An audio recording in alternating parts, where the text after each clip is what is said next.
days, he says, for Caleb Williams and the Bears ahead of Sunday's playoff game. And taking a live look outside this morning, we saw some record highs yesterday, but those temperatures will be falling today. Still feels good out there. I took the dog out this morning. Nice. I was like, oh, yeah. Good morning. Thanks for joining us. I'm Natalie Bombke. I'm Anthony Ponce, and Mike, it's good that she took the dog out when she did, because it's getting colder and colder throughout the day. That's right. Yeah, and Natalie, let me know how that afternoon or evening walk goes with Right. with the pooch, because not only are temperatures on the way down, we have some snow falling as well. Let's look at the radar. Still a little bit of light rain on the leading edge of this, but for the most part, it's light snow falling, and it's going to be enough to coat the ground in some spots. And if we zoom out a little bit, the other issue is going to be the lake effect snow, where we do have a winter weather advisory in Porter County. It goes into effect here in a little bit. And winter storm warnings, LaPorte and Berrien County. That's lake effect snow, not the snow that is coming in there right now. Temperatures remain above freezing, but we're starting to see an influence of some slightly colder air. We're getting to Woodstock, 35. It's still 39 at O'Hare, Midway, Joliet, 38 at Kankakee, Gary, 41. Looking at that map, kind of going, where is the cold? It's just across the border, the southern Wisconsin, dipping below freezing. So let's hope that we can get through most of this rush hour without too many weather impacts. I know, I hope so, Mike, because things might be changing later on this week. Skyfox is down because of some of that weather that we're seeing up north near the Wisconsin state line. Here's a look at the Dan Ryan, though, near 35th. You can see some stop and go starting here as people get closer to the city, closer to I-55 is where we typically see this backup start. Also, of course, on the Bishop Ford I-57 as you approach 95th. Right now, it's around 20 minutes from 95th to the Byrne interchange, maybe even under that by a couple minutes. Let's take a look at our map, though, and some of our other drive times here. We have 25 minutes on the Stevenson from 355 to DuSable Lakeshore Drive. We have 30 minutes on the Eisenhower, and I'm calling it closer also to 30 minutes on the Kennedy from O'Hare to downtown. We had this earlier crash. It's Route 53, Butterfield Road over in Downers Grove. Keep that in mind. Still might be blocking at least a lane or partially that intersection as they clean things up. Anthony. Okay, thank you, Gabby. Appreciate it. Charges have been filed in the stabbing and killing of a man on the CTA Blue Line. This happened over the weekend. Roseanne Tellez is joining us live this morning with more on some of the surprising evidence police say that they have. Roseanne? Anthony, court documents say that this suspect recorded the crime on his cell phone, and CTA surveillance video supports that. Chicago police arrested Demetrius Thurman Sunday at Canal and Adams. Those documents say he walked up to a man sleeping on a Blue Line train and with a knife in one hand and a cell phone in the other, stabbed him to death. Authorities say he was recording the whole thing. Just a few weeks ago, the CTA beefed up security with more Chicago police and private security guards.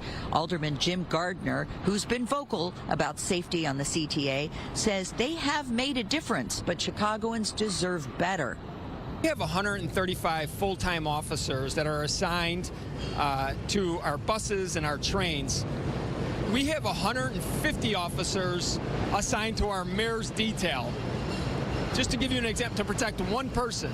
Last year, they had 319 million rides on the CTA. That gives you an idea of how they prioritize safety for everyday Chicagoans. If that doesn't open up your eyes, nothing will. Alderman Gardner did have another eye-opening number, though. He says, well, Chicago has 135 officers on CTA trains and buses. New York City has more than 2,500. And now their population is 3 times the size, but their task force is 18 times the size of ours.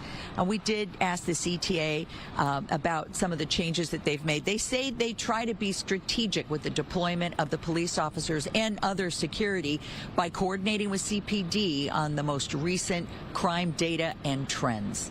Back to you in the studio. Okay, Roseanne, thank you for that update. There has been a settlement this morning in a civil suit against Boeing. It was filed right here in Chicago. Opening statements were supposed to start this morning, but Clifford Law Offices say that the family involved here and Boeing have reached a settlement. This case was over the crash of a Boeing 737 MAX 8 on takeoff in Ethiopia back in 2019. The family was looking to hold Boeing liable. The terms of the settlement have not been released. Chicago Mayor Brandon Johnson is going after President Trump and his office for his threats to withhold funding from sanctuary cities. Starting February 1st, we're not making any payments to sanctuary cities or states having sanctuary cities because they do everything possible to protect criminals at the expense of American citizens, and it breeds fraud and crime and all of the other problems that come. So we're not making any payment to anybody that supports sanctuary cities. The president made the comments yesterday. Mayor Johnson says the move is blatantly unconstitutional and immoral. The mayor says in part, Chicagoans pay billions in federal taxes, and it is far past time that we receive our just due from the federal government. Anti-ICE demonstrations continue in Minneapolis as tensions rise between agents and the public. And Brian's in studio now with the latest there. Brian? Federal agents deployed tear gas, pepper spray, and flashbangs during a massive clash with the crowd. This was the scene yesterday, just blocks from where an ICE agent shot and killed Renee Nicole Good. Several federal prosecutors have also resigned yesterday over the Justice Department's decision not to conduct a civil rights investigation into that shooting. The agency says there is currently no justification for further inquiry. This week, the Department of Homeland Security deployed hundreds of additional agents to Minnesota. What we are seeing is thousands, plural, thousands of federal agents coming into our city. If they would work with us and let us arrest the criminal illegal alien in the safety and security of a county jail, we wouldn't have to go to the community to find him. The FBI is still investigating to determine whether or not the agent who shot and killed Good did so in self-defense. Anthony? Okay, Brian, thank you. Cicero police, they are searching for the person responsible for the shooting death of a 17-year-old. Police say Johan Ottery was shot last Thursday right near Morton East High School. They released images of the alleged shooter running away while possibly holding a gun. There's the shot right there. Family members say the teen was being bullied by the alleged shooter and reported the issue to the school multiple times, but nothing was done, they say. They are very concerned with the situation, and it's really hard to explain how they feel to see the person who took their child's life is still not behind bars, and there is also fear about retaliation if we speak up. We did reach out to the district regarding those claims by the family about bullying. We have not heard back. Meantime, there is a $5,000 reward for any information that leads to an arrest. Other news, the husband of Caitlin Tracy, whose body was found at the bottom of a stairwell at a South Loop condo building, is charged with first-degree murder. 47-year-old Adam Beckerink was in court yesterday. Prosecutors accuse him of throwing Tracy over the 24th floor railing in the east stairwell of that building back in 2024. Governor Pritzker weighing in on the Bears stadium conversation. He spoke yesterday and says that while he is willing to help the team stay right here in Illinois, taxpayers will not foot the bill. We're not going to build a stadium for the Chicago Bears. But again, they're a private business. We have offered to do a number of things, still talking, as we always do with the Bears, about how best to meet their needs. But I want what's best for the taxpayers in the end, and we're going to make sure that we do the best that we can for the Bears, but most of all, that we're not wasting taxpayer money. Bears executives sent a survey to season ticket holders asking them how they would feel about a new stadium in Indiana and what they would be willing to pay for seats at a new dome. They sent a similar survey last year about a potential stadium in Arlington Heights.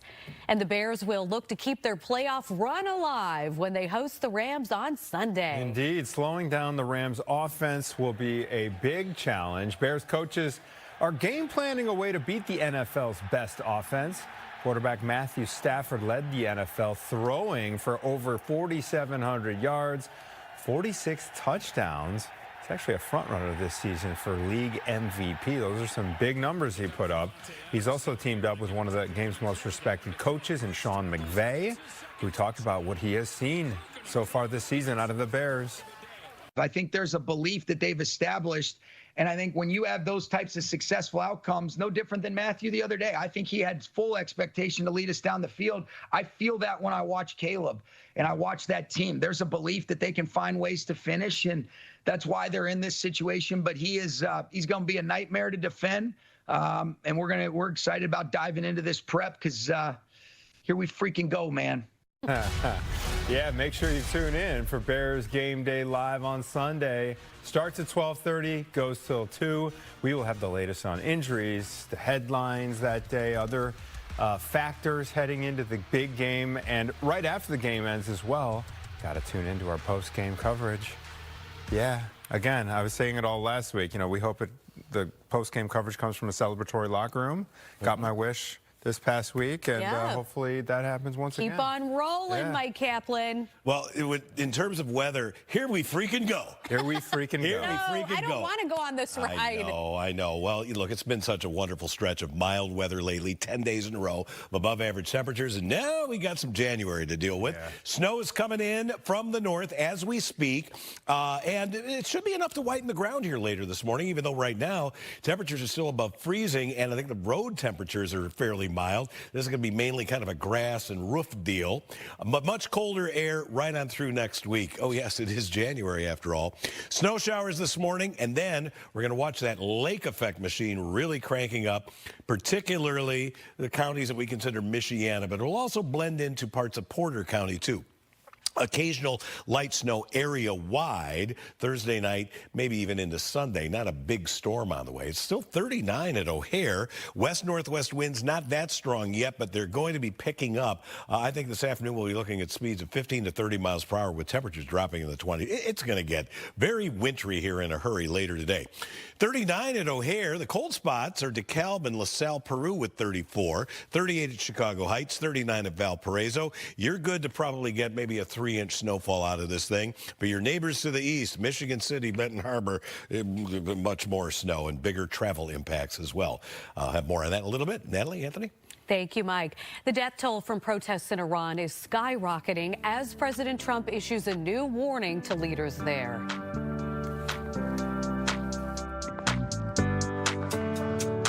Fox 30.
There's been a settlement this morning in a civil suit against Boeing that was filed right here in Chicago. Opening statements, they were supposed to start this morning, but Clifford law offices say that the family involved in this suit and Boeing reached a settlement. The case involved the crash of a Boeing 737 MAX 8 on takeoff in Ethiopia back in 2019.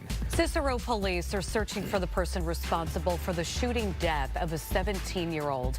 Police say Johan Ottere was shot last Thursday near Morton East High School. They released images of the alleged shooter running away while possibly holding a gun. There is a $5,000 reward for any information that leads to an arrest. Chicago Mayor Brandon Johnson is going after President Trump in his office for Trump's threats to withhold funding from sanctuary cities. Mayor Johnson says this move is, quote, blatantly unconstitutional and immoral. Meantime, the leaders of Denmark and Greenland are once again pushing back against President Trump's calls for the U.S. to take over Greenland. The two prime ministers are stressing the Arctic island is part of Denmark and is protected by NATO. They are warning any forced takeover would fracture the transatlantic alliance. This show of unity comes ahead of high-stakes talks at the White House this week. And I should note, Anthony, as well, that this is just crossing the wires. President Trump said anything less than having Greenland in the United States' hands is unacceptable. He just said that this morning. Okay. President Trump responded to a heckler at a Ford plant in Michigan with a middle finger. TMZ shared video of this incident. There it is. The White House communications director didn't confirm whether Trump gave the finger, but said it was a, quote, appropriate and unambiguous response. Fox News is reporting that Ford worker has been suspended. And we can't play the audio on the morning news here, but if you're curious what that worker said, Google it. Former President Bill Clinton and former Secretary of State Hillary Clinton, they are refusing to comply with a congressional subpoena related to Jeffrey Epstein. They have been asked to testify in front of a House committee. The Clintons released a letter saying the process is, quote, literally designed to result in our imprisonment. The Republican head of the committee says he will begin contempt of Congress proceedings against the Clintons next week, but says he is not accusing them of any wrongdoing. All right, it's 6:16. Let's send things over to Mike Kaplan. And we are on the downward trend temperature-wise this morning. Correct? Absolutely. And there is snow on the way. The ground has been bare for such a long time. It's going to be kind of like, what is that again? Oh, that's right. It's snow. It's January. All right, the heaviest snow, we've been talking about this for days and days and days, is going to be the lake effect snow. So let me show you the areas that are under a winter weather advisory, or in some cases, winter storm warning. If you're in Porter County, particularly the eastern part of the county, this is where you're going to maybe get 3 to 5 inches of snow. Winter weather advisory for you. LaPorte, Berrien County, over towards St. Joseph County. This is where the snow is going to be heavier. Ergo, winter storm warning. If you are traveling in these areas later today into tomorrow, it can be really, really difficult to get around because of the snow that's going to come down quite heavily. Speaking of snow, there is some snow falling across the northern portions of Chicagoland. Here you can see it sneaking out of southern Wisconsin. This may be enough to whiten the ground pretty quickly here. So watch out for that. I'm not expecting big impacts on roads because of how warm the road surface temperatures have been. 42. That was our high. Now temperatures are dropping through the 30s, and it won't be long before we get into the 20s later today. Got that morning snow shower out there, and it's going to be windy. Quickly, the 7-day forecast. You've got cold weather pretty much across the board here, with the worst of it, the coldest of it, being Bears game day, King holiday, and the day after. And there'll be some intermittent snow showers Thursday night right on through Saturday. All right, I know we had to bring Sky Fox home because of the weather. What do we see here from our other cameras? Mike, so we have a look at the Kennedy Expressway from 875 North Michigan. Doesn't it look kind of packed on here? But it's only 30 minutes from O'Hare to downtown for inbound trip on the Kennedy. Going outbound around 25 minutes. Still looking okay. People behaving themselves here on the north side, but on the southwest side a little bit different. We do have a crash to report on the inbound side of the Stevenson. It's before Pulaski, and here's a look at our camera at Cicero. You can see that backup. A left lane is blocked in this case. Also that left shoulder cruiser on scene trying to clean this up. Let's take a look at your drive times on the Stevenson, since that's part of what's calculated here from 355 to DuSable Lakeshore Drive, just around 35 minutes. It is also heavy on the Dan Ryan from 95th to the Burn Interchange. No accident reported there. And then lastly, 25 minutes on the Eisenhower from Route 390 to the Old Post Office. Back to you, Natalie and Anthony. Okay, thank you, Gabby. Appreciate it. Well, President Trump is telling Iranian protesters that help is on the way. He's encouraging them to keep up the pressure on the government there. And this could be a turning point for Iran. Doug Luzader is live in Washington this morning. Hi, Doug. Good morning. There are new threats from the Iranian government against protesters this morning, but we could be coming up on the moment that many in that country have been waiting for, and U.S. support could be a critical factor. In Iran, the protests and the price. A makeshift morgue as the death toll mounts. And now Iran's judiciary chief is promising quick trials and executions for those arrested. And by the way, to all Iranian patriots, keep protesting. President Trump yesterday in Detroit to focus on the economy, but talking about Iran too. Just hours earlier, as administration officials debated strategy at the White House, the president posted this: "I have canceled all meetings with Iranian officials until the senseless killing of protesters stops. Help is on its way." It isn't clear if that help will come from the Pentagon or in other kinds of support for the protesters, but the president promised justice. I say save their names because they'll pay a very big price. I think we need to take care to make sure that we don't overstep our boundaries. There's some concern on Capitol Hill about the unintended consequences if the regime, in fact, falls. We have come to the point where people are just fed up with this regime. Iran's exiled crown prince, who fled the country nearly 50 years ago as the '79 revolution took hold, says a new government could rise. Our lawyers, experts, economists, university people, we're talking about a very strong polity that despite this regime have been able to survive all these years, and they need to step in to fill the void. Fill the void, and therein lies the risk. We really don't know what kind of government would fill the vacuum left behind if this regime collapses. Natalie and Anthony. Okay, Doug, thanks for the update. Appreciate it, sir. University of Illinois football fans, guess what? You are going to notice a massive change to the stadium. You are familiar with this place, You know what? Natalie? I just want a winning football team. Hey, there you go. They did well this last season. Indeed. So. All right, we'll talk about changes to the stadium itself next season after this.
Welcome back. There's a live look over the city here at 6:23 on your Wednesday morning. Sorry, everybody. It's going to be colder today. We'll get the details on just how cold from Mike in just a moment. First, at least 17 states, including Illinois, they are rejecting the CDC's scaled-back childhood vaccine schedule. Last week, 6 routine immunizations, including for flu, rotavirus, and hepatitis A and B, they were reclassified for healthy children from broadly recommended to based on physician consult. The group will rely instead on the previous recommendation of 17 vaccines. More people are surviving cancer. That's according to new data released from the American Cancer Society. It shows 70% of people are now living at least 5 years after a cancer diagnosis. That is the highest rate ever recorded. The report also finds major survival gains for some of the deadliest cancers, including lung, liver, and multiple myeloma. The Supreme Court is hearing arguments in a landmark case that could shape the future of women's sports and transgender rights. Yesterday, the High Court heard 2 cases out of West Virginia and Idaho where transgender athletes say the state laws keep them out of school sports, and they say those laws violate Title IX. That is the high-profile federal law forbidding sex discrimination in education. The court's ruling here will impact similar laws across more than 24 other states. A sport is something that everybody should have the opportunity to do if they want, and we should all be able to have that chance. The justices will consider whether states can prevent biological males from competing on girls' sports teams in public schools and colleges. The ruling itself is expected to come sometime this summer. Hours are being expanded at Illinois Secretary of State offices ahead of the TSA's new Real ID penalty that's taking effect. Starting February 1st, travelers will be charged $45 for not having a Real ID, a passport, or other acceptable forms of identification. A reminder, there is a walk-in super center on North Clark. The location's lease has been extended through the end of the year. All right, the K-pop supergroup BTS. Guess what? They're announcing a new world tour. The year-long tour will include more than 70 dates across Asia, North America, South America, Australia, and Europe. Starting in April, they will be taking the stage right here in Chicago. Soldier Field's the venue, 2 nights, August 27th and 28th. This news comes following a nearly 4-year hiatus as all 7 members had to complete South Korea's mandatory military service. Tickets go on sale January 24th, just like Elvis Presley. You know, he had to go into the service before he went back on tour. That is a great historical comparison there, Anthony. The University of Illinois making a big addition to Memorial Stadium. Look at this. It plans to install a new massive video board. It'll be more than 17,300 square feet, making it the biggest video board in all of college football. The project is expected to be finished by the start of next season. Wow, that is quite something. Mike, I went to a game, it reminds me, I went to a game at Notre Dame last year. It was a playoff game against Indiana. I was expecting like marching bands, you know what I mean, and like all kinds of tradition. They had it fully decked out. Jumbotron. Oh, yeah. You know, music over the loudspeaker, all kinds of crazy videos. These stadiums, they're starting to look like pro stadiums. It is very impressive. You aren't kidding. I'll tell you what, Notre Dame may get a boatload of snow coming off the lake. Lake effect snow targeting the South Bend area. But we have our own snow in Chicagoland. You can blame Wisconsin for sending it in here. In fact, the visibility at Waukegan has just dropped to less than a mile. We're going to be able to whiten the ground here with this stuff as it sinks south. We'll look at the radar and the forecast coming up. It's Ashley's.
Welcome back to Good Day Chicago here at 6:30 on your Wednesday morning.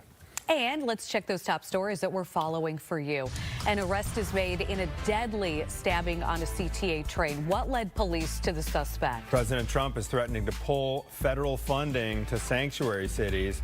We're going to talk about how Chicago Mayor Brandon Johnson is responding to those threats. LA Rams head coach Sean McVay has high praise for Caleb Williams and the Bears ahead of Sunday's playoff game. Yes, maybe trying to butter them up before the matchup. Mike Kaplan say some nice things. The anti-LaFleur method. Yes, shall exactly. We say. Yeah, we see what that did for the Bears. Yeah, he said, "Oh yeah, they're really good. Caleb's awesome." And we'll see how it goes. It's going to be cold, and there may even be a little bit of light snow for that game. We'll see.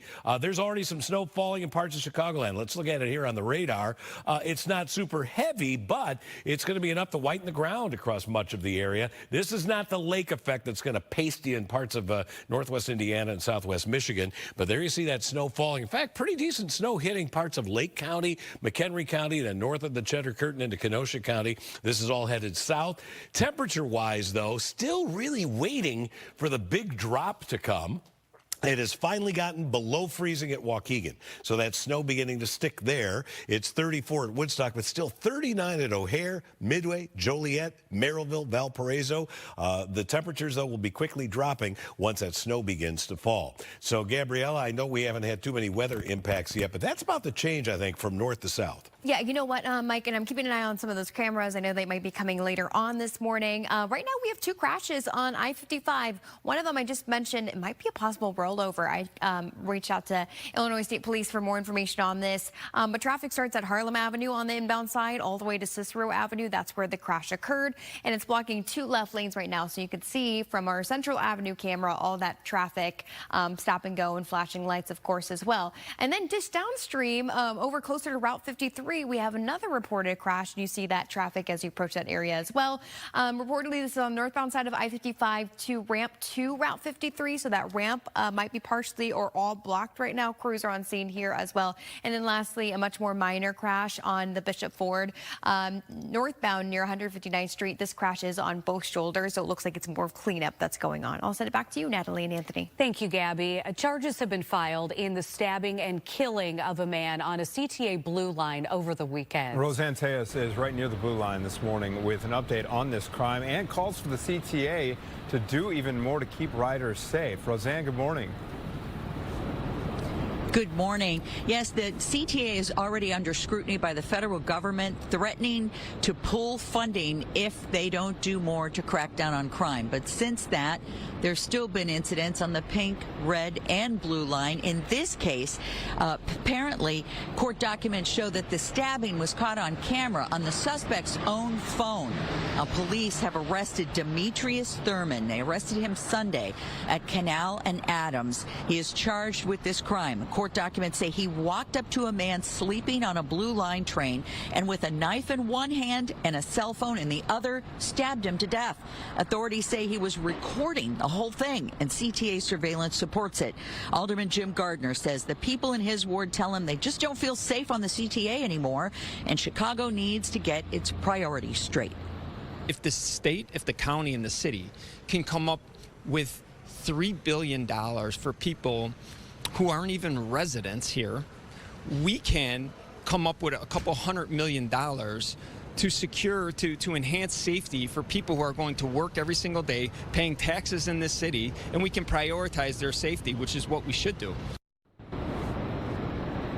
Now, the alderman points out that the recent changes, added police security on the CTA has made a difference. But he says, imagine if we could only do more. Now, we have talked to many CTA riders who say, depending on the line and the time of day, they do feel perfectly safe.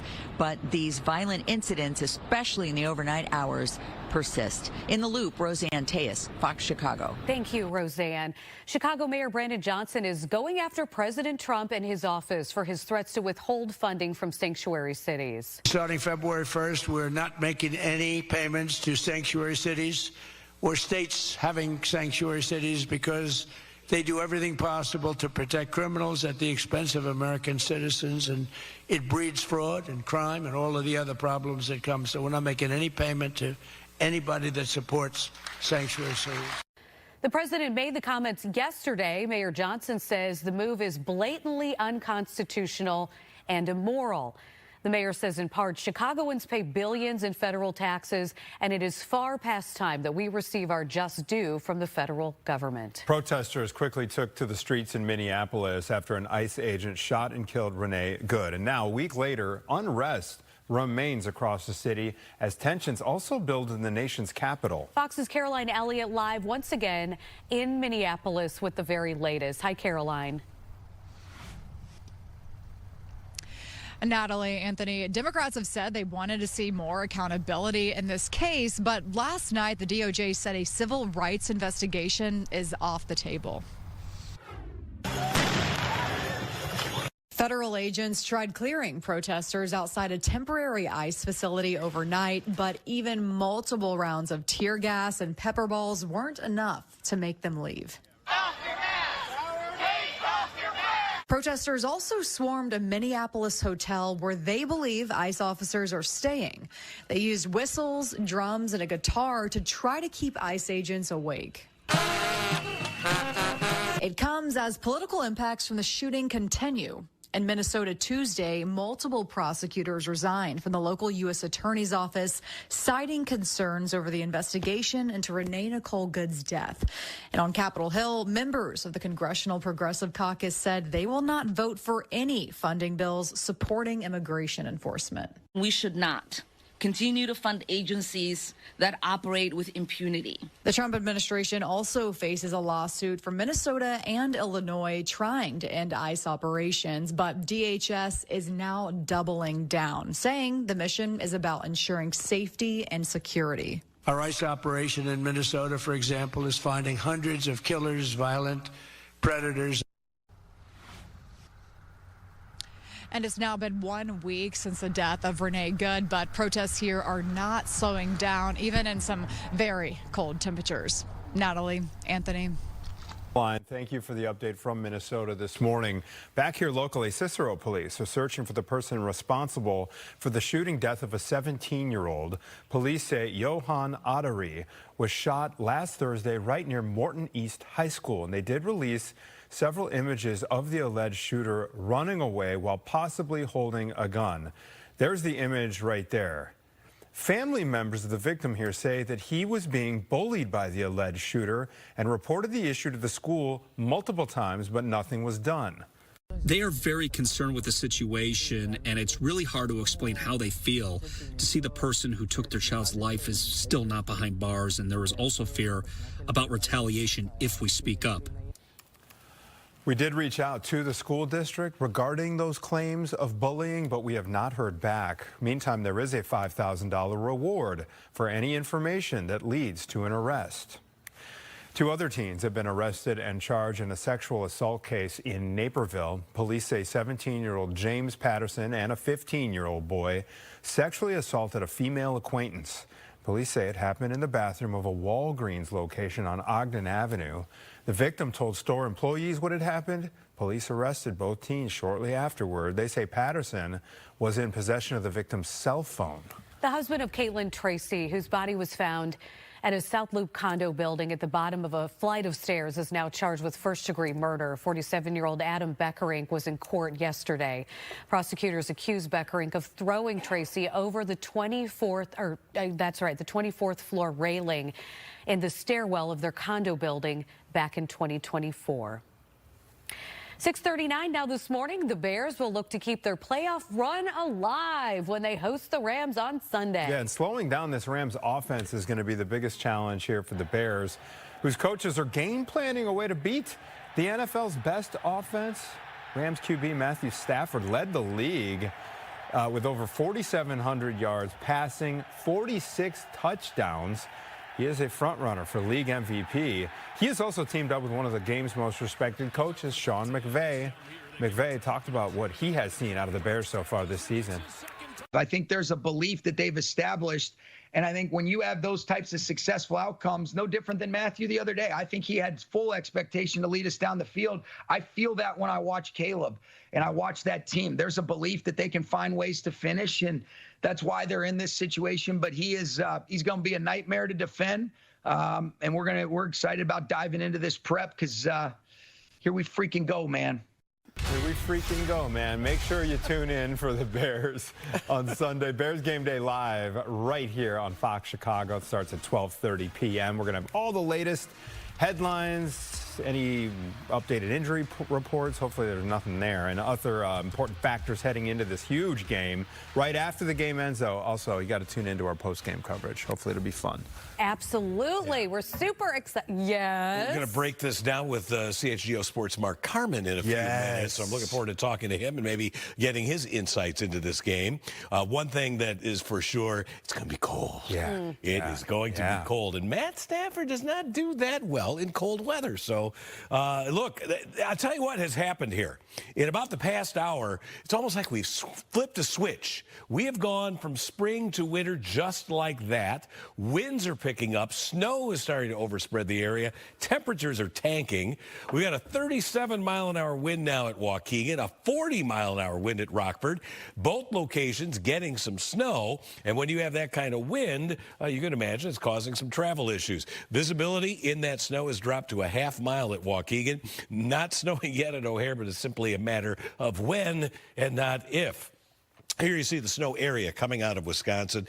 It's not going to snow all day long. I think the heaviest snow will be here for the next couple of hours, but it is southbound. And then we await the lake effect snow, which is really going to target predominantly LaPorte and Berrien County and points east. But if you're in Porter County, you're also going to see a few inches of snowfall here later today and tomorrow.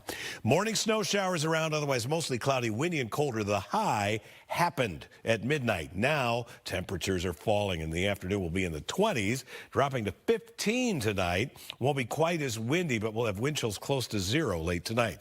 Tomorrow's high only 25. Tomorrow night, a weak system will come through with some snow into Friday. Then there'll be some more snow Friday night into Saturday. Can't rule out maybe a brief snow shower Sunday evening, but look at these temperatures. 22 Saturday, 18 for the high Sunday. For the King holiday, a high of 20. Looks like it'll be a dry day, though. And on Tuesday, a high of only 18. It is back to winter. Natalie? All right. Thank you, Mike. Plenty more to come here on Good Day Chicago. Multiple states now rejecting the CDC's scaled-back childhood vaccine schedule. President Trump taking some criticism after a gesture that he made toward a heckler at a Ford plant in Michigan. And you heard Mike Kaplan just say it. CHGO Sports host Mark Carman's going to join us to break down the Bears and Rams game. It's all coming up next here on Good Day Chicago. Fox 32.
right, the city currently snow-free. That is about to change as winter extends a hand over the city, and that will be in full force on Sunday evening when the Bears look to keep their season alive. The Rams from cushy L.A., where they don't get cold weather and they play in a dome stadium, come to the frozen confines of Soldier Field for the divisional round of the NFL playoffs. Who better than CHGO Sports host Mark Carman to break this dog down?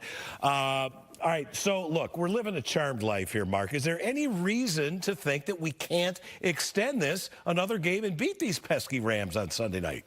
Well, I love the optimism, and sure, why not? At this point, when you come back from 21-3 down, the biggest comeback in Bears playoff history against your arch rival, you should be dreaming it big to the mountain here, Mike. But look, the Rams are favored by more points than the Packers were favored. So, reminder, the Green Bay was favored in that, as the 7th seed at Soldier Field. Same thing now with the 5 seed, 4.5-point favorite, 3.5 it's down to. So, look, you got the MVP in Matthew Stafford. That's a big battle. Jared Verse gets to the quarterback. Byron Young gets to the quarterback. Puka Nacua catches endless amounts of football, 1,700 yards receiving this year. So, and their tight ends, by the way, are big time too. Parkinson with the game winner last week. So this is the Rams were most people's favorite in the NFC all season long in that stacked NFC West, and they're the 3 teams in the NFC West have been battling it out. They're all still alive in the NFC along with the Bears. So pick your poison. They're all tough. The Bears are an underdog for a reason, but to your point, it's winnable because the magic is happening at Soldier Field. And who knows, maybe the offense can take a further step forward. And the defense in the second half was better. Yeah, but if I see one more highlight of Puka Nacua, I'm going to lose it. All right, so every week it seems like we say, Bears have got to run the football. They got to establish that ground game, keep the other offense off of the field. Is there a reasonable expectation that that is a game plan, that we're going to try and run the ball and establish that early? For the very purpose that I just stated there? Is that even a realistic hope? Well, look, early in the season, or really middle season on until the last couple of games, the Bears' run game has been a major reason why they've been able to win as many games as they have. So, look, throwing it 48 times is too many. Now, the Bears were, they needed 25 points in the fourth quarter, so they had to throw it a ton, basically all game long to get back in the game. But that's not the plan. The plan is to have Kyle Monangai and DeAndre Swift use that offensive line and take time off the clock, keep Matthew Stafford, whoever the Bears are playing, off the field. And look, I mean, Theo Benedict's back in at left tackle with Ozzie Trapillo going down for the season with this major injury. So, but Benedict, again, is an outstanding blocker when it comes to the run. So maybe that helps. Whatever rhythm the offensive line had been in for a while, or just the run game in general, that has gone by the wayside. The Bears need to find it if they're going to win on Sunday. Last year, we did not have Ben Johnson as coach, and yet somehow this Bears team beat Matt Stafford and the Rams rather convincingly, 28-14. He had exactly 0 touchdown passes. How were we able to beat them last year? And this year, we're looking at a 3.5-point deficit, at least on the betting line. I gotta be honest. I have no recollection of that game right now, which is odd because you would think of the 5 wins last year. They beat the Rams. Is that true? Okay, fine. I don't know how that happened. And honestly, last year is completely and utterly irrelevant at this point. But just because this is a completely different team and a different coaching staff, and we all want to forget the 10 losses in a row and the Hail Mary and all that stuff. But here's the thing, and people have brought it up, but I do think it's noteworthy. Matthew Stafford in games under 40 degrees, 1-9. Dome teams in general in the playoffs on the road in cold weather, 1-15 in the last 5 years. So, hey, listen, you're the weather guy, Kaplan. Yeah. You dialed this up. I'm giving you credit. And so if you're looking for confidence as to why the Bears could, perhaps impact Stafford in a way that, that he hasn't been impacted this year, leads the NFL in touchdown passes, leads the NFL in yards, all the things, perhaps the weather will be a big factor Sunday night. Well, I hope that it is, and I hope that Ben Johnson calls and says, we're giving Mike Kaplan a game ball for bringing this cold weather in here. I'd be more than happy to, share those honors there. Mark, we got to hope for the best here. Understand we're the underdog, but every week it seems like we're getting no respect, and yet somehow we find a way to win. It could happen. Listen, no great team in the NFL right now. Who are you scared of if you're the Bears? And if you're just an NFL prognosticator, who do you say confidently, I think that team is going to win the Super Bowl? You can make a case literally for everybody. The Seahawks defense, the Rams high-powered offense, same thing with the Niners. The Bears and the emerging Caleb Ben Johnson, miracle season that why can't that continue? And then on the other side, sure, Josh Allen's there and the Bills are real, but that team's playing on the road. They nearly lost to Jacksonville this week. So it's wide open. It's wide open. And Soldier Field's going to be rocking. So look,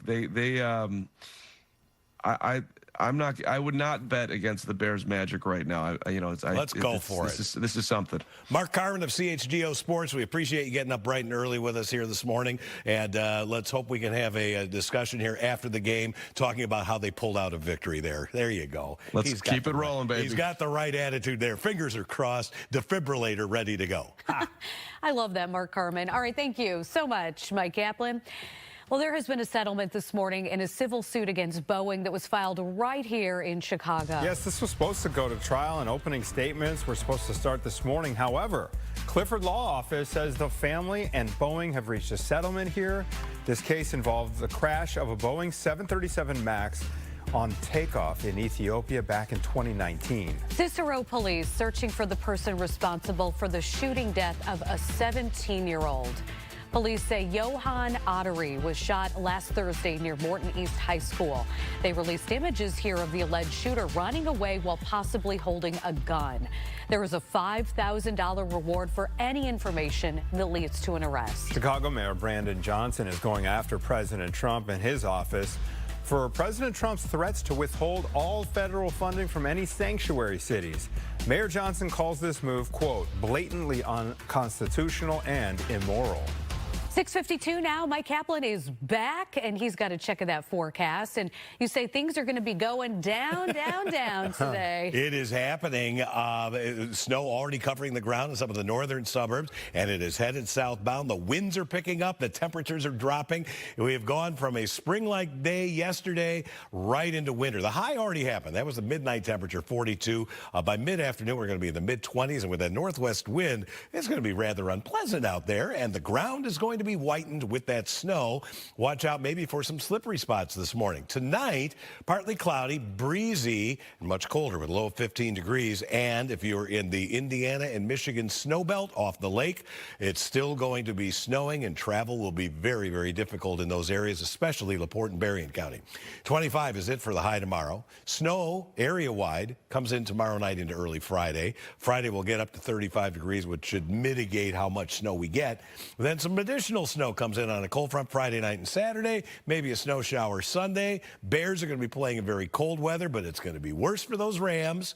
And then on the King Holiday Drive with a high temperature of only 20 degrees. A few minutes before 7 o'clock, Gabriella, you're tracking what we have a couple crashes out there? Mike, a couple crashes on I-55, and it looks like things are getting a bit better. On the northbound side of I-55 near Route 53 or at Route 53, it's that exit ramp over to get onto Route 53. That was blocked a little bit because of a crash. Now it's over on the right shoulder, so people are able to use that ramp again. And then a little bit closer to the city near Cicero Avenue, we had that reported rollover crash at Cicero, like I said, on the inbound side, and traffic still starting around Harlem, maybe even First Avenue now, all the way to that spot. Was blocking 2 left lanes. I believe it's only blocking 1 left lane now. That earlier crashed on the northbound side of the Bishop Ford near 159th. That has cleared, but one new one to report. It looks like it might be on the inbound side of the Dan Bryan, but actually it's on the outbound side. You could see that little stretch of stop-and-go traffic as you approach the area. It's just blocking a right lane. Luckily, traffic is low traffic volume right now on the outbound side of the Dan Ryan. That's why it's not slowing you down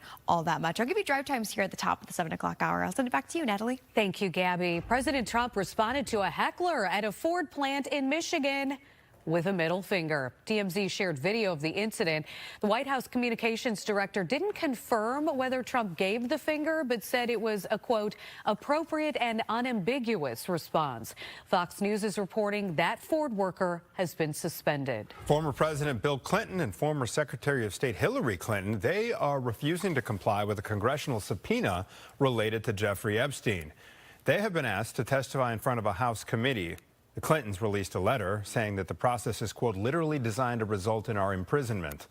The Republican head of the committee says he will begin contempt of Congress proceedings against the Clintons next week, but says he is not outright accusing them of any wrongdoing. At least 17 states, including Illinois, are rejecting the CDC's scaled-back childhood vaccine schedule.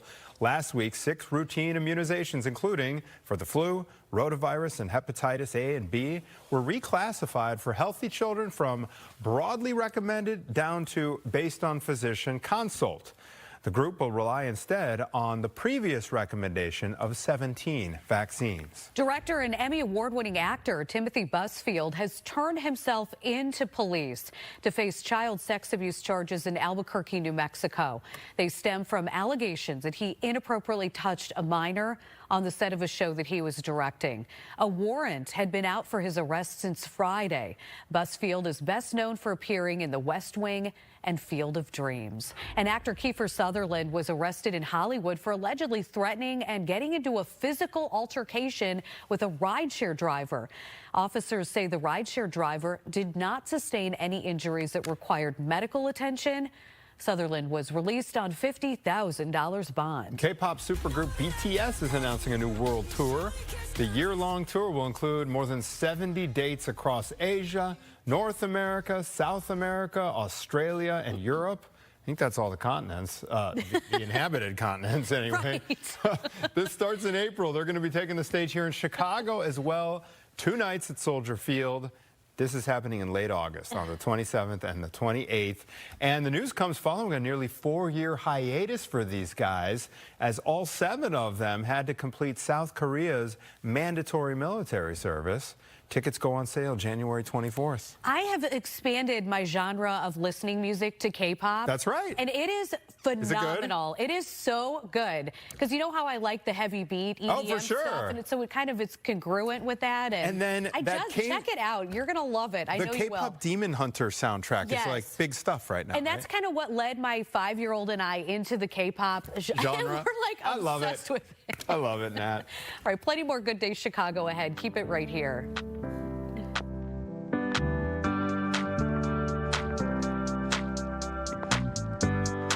My